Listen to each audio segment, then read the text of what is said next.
I had just moved up to Glasgow from London in 2016. I went to see an exhibition of a friend of mine, Sarah Wright, that was in the main gallery.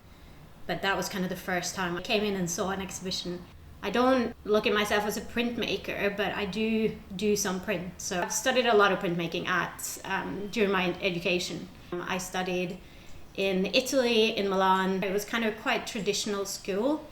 And then I did an exchange to San Francisco, which had a completely different approach, which was very free. That's when I kind of really started to enjoy it, because printmaking can be very rigid in a way, I think.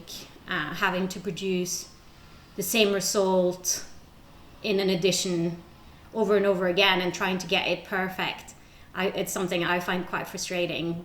So for the Here and Now print, I chose to do a dry point because it's a technique that doesn't involve too much toxic materials. You don't have to put the plate in acid. You don't have to use too harsh chemicals to clean. I mixed my own inks using a kind of water-based base and then with natural pigments. So I could clean it off without using any chemicals whatsoever. I'm trying to be as sustainable and environmentally friendly as I can in my life.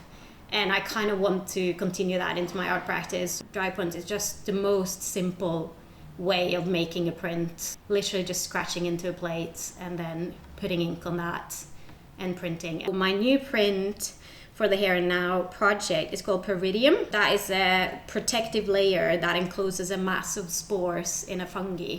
I'm quite interested in microscopic life, and I've been making a lot of prints of microscopic organisms. So everything from kind of viruses to bacterial life, but also like fungi. So this print is actually a microscopic image of a slime mold called Cribraria. It has very interesting forms, and I kind of like, especially with fungi, I find the kind of ambiguity about them quite interesting.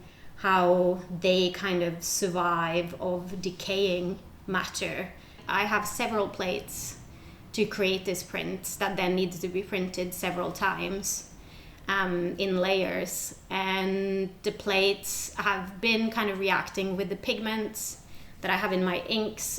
So that's been a bit of a challenge that I'm still trying to work through.